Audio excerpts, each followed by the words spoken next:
Hey there, fans of heavy, sludgy, progressive metal.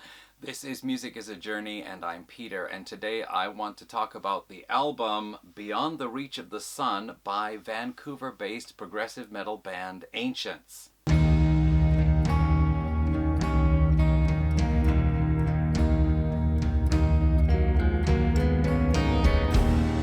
I've got a lot of things I want to say about the band and about the album, so if you'll pardon me, I'm going to keep checking my notes on the computer. First of all, what do Ancients sound like? Well, this is from their Bandcamp page. Somewhere between sheer apocalyptic heaviness and precise riffing lays otherworldly Ancients, a Vancouver-based rock juggernaut forging crushing heavy metal evocative of veterans high on fire and contemporary sonic craftsman Opeth. Ancients have combined fuck-off huge chords with mind-altering riffage that takes you on an unfamiliar trip. That's what it says on their Bandcamp page. They formed in 2009, and the original founding members were Chris Dick, guitars, vocals, Aaron Gustafson on bass, Mike Haney on drums, and Kenneth Paul Cook on vocals and guitars. So that was the original lineup in 2009. In 2011, they released two tracks, Built to Die and Humanist. And then in 2013, they released their debut full-length album, Heart of Oak, which I have over here. This is a really great album, by the way. It's exactly shows you the beginnings of the band. Very sludge, heavy guitar sounds, but of course these rolling progressive riffs.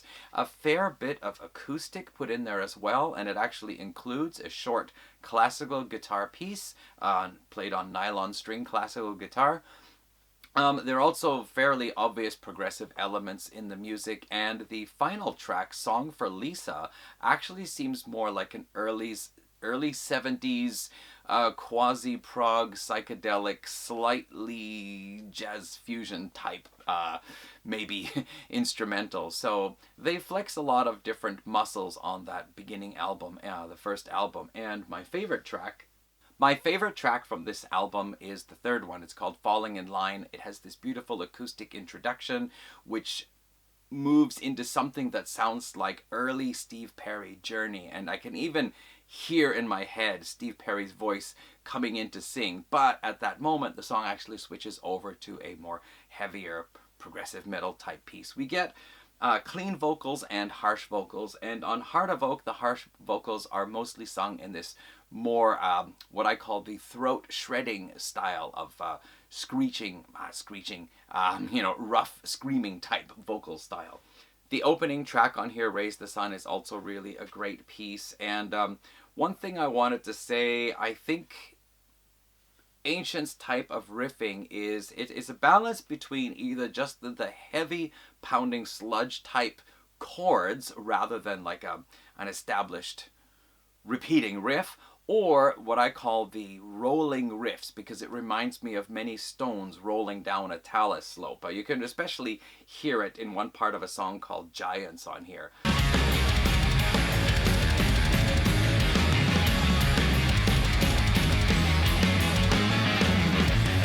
But anyway, a very cool sounding album, great guitar tone, excellent introduction to the band, and the bonus tracks on here, actually on the CD, include Humanist and Built to Die, those original tracks recorded in 2011. In 2016, they released their second album, Voice of the Void, and this one here actually won the Juno Award for Best Metal and Hard Rock Music Album in 2018. So this album is it's a continuation of what the band is doing, although I do feel there is a difference. The main difference I feel between this and Heart of Oak is that there's a little bit more intensity in the music. I feel the music is trying to move faster rather than slower and heavier. I think maybe the range of acoustic and heavy and slow and heavy and mid-paced was a little bit greater on here. But honestly, I haven't listened to this album as much as the other one, so I might be missing out on something. Nevertheless, it was awarded the Juno Award, so that's pretty cool. So that was their 2016 album, Voice of the Void. So in 2017, Chris Dick left the band before they got their Juno Award, and he was replaced by Brock McGinnis, who took over on guitars. However, Chris Dick also did some of the vocals, and Brock McGinnis is not credited with vocals, at least on the Metal Music Archives. So I don't know if he does or not, but anyway, we might be down to just a single vocalist then with Kenneth Paul Cook. And he takes care of both the harsh vocals and the clean vocals. I think also on Voice of the Void, we started to hear 2 different styles of harsh vocals, maybe. So I'm not sure. I think the more throat shredding type vocals might have been Chris, because by the time we get to Beyond the Reach of the Sun, I don't hear the throat shredding harsh vocals anymore. But we do have the more deeper bellowing type death growl type vocals that start to show up here and are more developed on this album here. So by the time we come around to this album, the band have been through another lineup change. Aaron Gustafsson left the band in 2003, and Rory O'Brien took over on bass. So the current lineup, at least by this album here: Mike Haney on drums, Kenneth Paul Cook vocals and guitars, Brock McGinnis on guitars, and Rory O'Brien on bass. Now, one thing that I think hasn't really shown up very much, or barely at all anyway, on the first 2 albums was the use of keyboards, and they are starting to make their presence a little more outstanding here. I think they might have been used on a track or 2 back here as either part of an introduction or as a background behind the guitars, but here keyboards start to show up a little bit. We're not talking about in-your-face synthesizers or organ or anything like that, but there are some tracks where we can hear the keyboards coming a little bit more to the forefront, which I think is interesting. So I kept hearing about this album during the recording process. I remember, I think it was back in the spring of 2023, they talked about the drum tracks being laid down.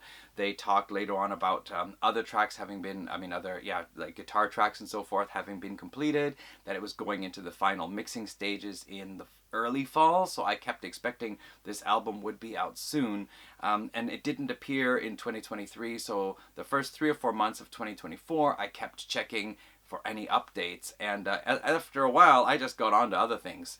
And then this album actually came out, I didn't write it down, I don't remember, it was either the end of August or it was in September, maybe September. So it's actually not that long ago, just maybe 2-3 months ago, this album was finally released. So I want to actually first of all take a little sidestep here and draw attention to the cover art. So this is a painting by Adam Burke. You can see it folds out like this. And this is where I want to take the sidestep. I want to talk about some other artworks by Adam Burke. First of all, here is Beyond the Reach of the Sun, the full-sized painting. And I guess I should mention that this album is a kind of a concept story about a civilization on another planet, which is controlled by, I think it was some kind of like supernatural or multi-dimensional cosmic being or something like that. And that civilization tries to, it's an oppressive being, and that civilization tries to, I think, eventually break out of it. I read just a brief synopsis, so I might be totally butchering it. But anyway, something about that. The underlying story is about perseverance and getting through hard times. Okay, so that's what I read. So other album artwork by Adam Burke you may have seen. For example, he's popular in Vancouver, so you can see here, this is the full-size painting for Unleash the Archers' 2020 album Abyss, which I've talked about probably several times now and have a t-shirt. He's also done the artwork for the tech death band Archspire, so here is their album Relentless Mutation. And this is the cover for Bleed the Future, their most recent album. As well, Spell used Adam Burke's artwork for their cover for None and All. And just some other bands, for example, Vector used artwork by Adam Burke for one of their most famous albums. Hallis used for one of their album covers. And one that I don't have, but is a really cool painting, I think this is for a band called Bell Witch out of Washington State. So yeah, Adam Burke's paintings appear on a lot of other album covers as well. So it's really cool. And yeah, I really love this as a cover with the people down here and the giant cosmic type figure appearing. So that's awesome stuff. Okay, so How about the album? Well, I was going to give my opinion, but basically it's like this. I listened to it through and I thought, oh, that's really great. It sounds like Ancients. And then I went back and listened to Heart of Oak and Voice of the Void again and went back and listened to it. And I thought, there are some things I feel that are different. First of all, like I said, the harsh vocals are going away from the throat shredding style and more into the deeper guttural bellowing death growl, and actually quite similar in some cases to Michael Ackerfeldt of Opeth. There are even a few moments on the album where, whether it's clean or death growl vocals, I feel, not only because of the vocals, but what the music is doing, like, oh, this is quite similar to Opeth. And more on that coming up shortly.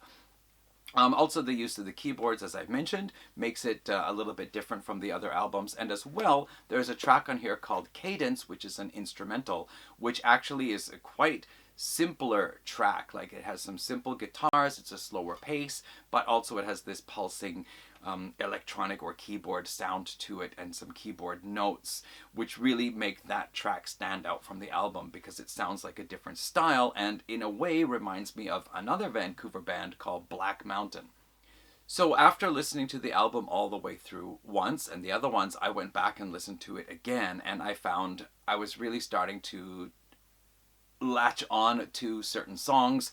I actually then put all three albums on shuffle because I like to do that, especially if I'm not totally familiar or don't really remember songs all that well. Having them on shuffle makes me constantly take out my phone because I'm doing this as I'm walking around, going to the station or going around town, whatever. So I keep checking to see, okay, what song is this and what album is it from?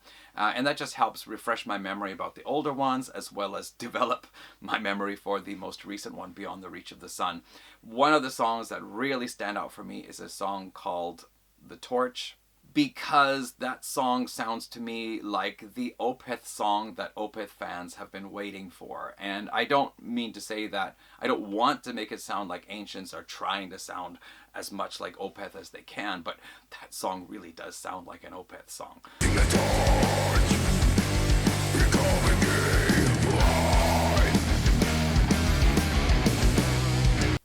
The opening track, Forbidden Sanctuary, perhaps in the illustration here, is also a really great opening track. Despoiled is really cool. And then Is It Your God actually takes things down a bit slower and is probably the most consistently slow track out of their entire catalog. By that I mean a lot of the songs that might have an acoustic intro or an acoustic interlude or actually slow the pace down to be a little bit mysterious or a little bit heavier. This song keeps it fairly gentle, at least for Ancients, all the way through, even though it does get to a heavier part with the harsher vocals. Pretty much every time I listen to this album, I'm taking out my phone and checking the name of the song, and I'm finding more and more. Melt the Crown had a really cool part that also resembled Opeth, and I hate to keep saying that, but just so you know, if you like Opeth, you're probably going to enjoy this album as well.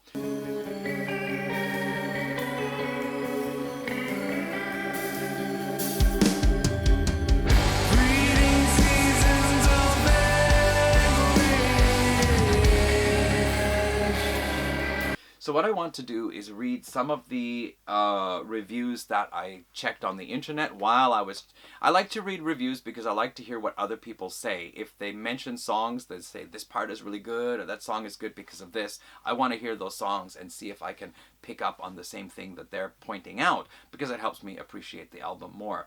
So from Angry Metal Guy, I want to read this here. Beyond the Reach of the Sun features a gloomy, melancholic undertone contrasting against a vibrant and adventurous songwriting framework that doubles down on the prog without neglecting the other multi-genre hues, including shades of hard rock, sludge, folk, psych, and death. This is true, actually. I don't remember now because I've listened to all three albums, but I believe it's worth pointing out that the guitar solos are not just relentless shredding or dive bombs. They're very tastefully done guitar solos. I mean, they go well with the music. They sound like traditional metal guitar solos without trying to go all over the place. So I really like that. Like the guitar solos fit in really nicely with the music without trying to throw a million notes at you at once or, you know, create all these bizarre effects.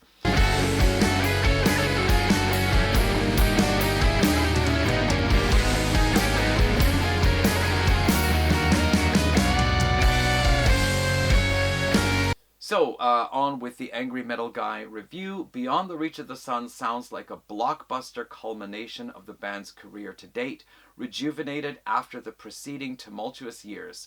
The exuberant technical flourishes and proggy indulgences are ever present, while shreddy, groovy guitar forms a gripping center point. So he said shreddy, but I don't feel it's shreddy like, you know, overly done shredding that you sometimes hear on metal or extreme metal albums. Again, the shredding parts fit in nicely with the flow of the solo overall, is my opinion.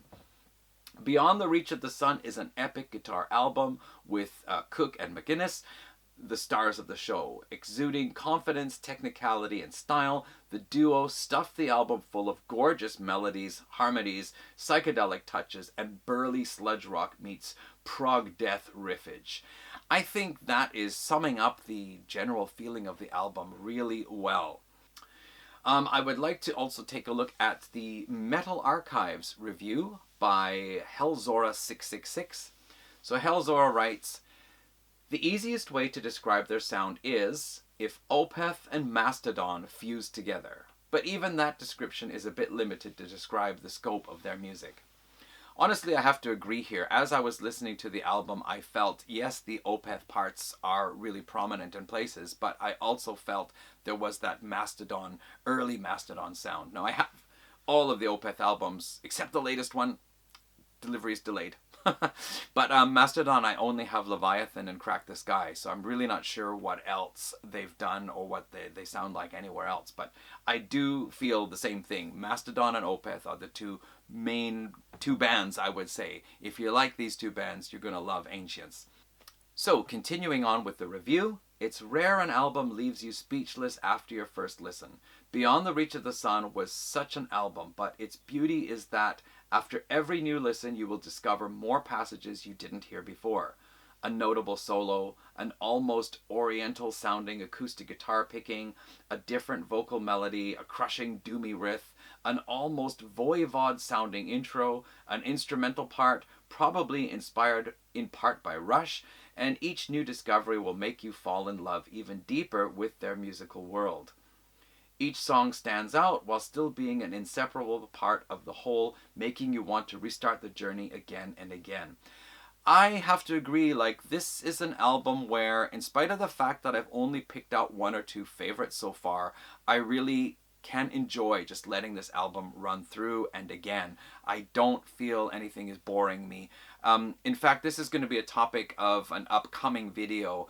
Enjoyment levels of albums, you know, albums that you really love, but it is especially because of 3 or 4 songs that they stand out, or it's an album you really love just because there isn't a particular track that stands out. It's just really cool to listen to all the way through, and you feel the whole journey is rewarding. And that's how I feel about this album as well, so I can sympathize with this person's opinion. Also, the Voivod mention, I did notice that there was a part I thought the chords had that dissonant sound to them that's common on a lot of Voivod tracks. And as well on one of the previous albums, I caught something like that as well. So one more review I want to mention. This comes from the Progressive Subway, a review published by Zach. And this one is not as warm, let's say. Right off the bat, the first 2 songs are fantastic. Forbidden Sanctuary sounds better than anything Mastodon has put out in years, and the main driving riff is what stuck out to me the most upon the first listen. The song exploding into a blast beat around the 7-minute mark set all expectations high. Despoiled only added to the hype with riffs reminiscent of Crack the Sky era Mastodon with a much faster, less moody atmosphere. But, like a Prius with a rocket engine strapped to it, Beyond starts really strong and fizzles out way too soon, turning into primordial mush that I can't quite make heads or tails of. There are fantastic moments like the back half and the amazing keyboards of Is It Your God or Cloak of the Vast and the Black, picking up tempo with its excellent verse, but most of the songs fly by without anything for me to latch onto.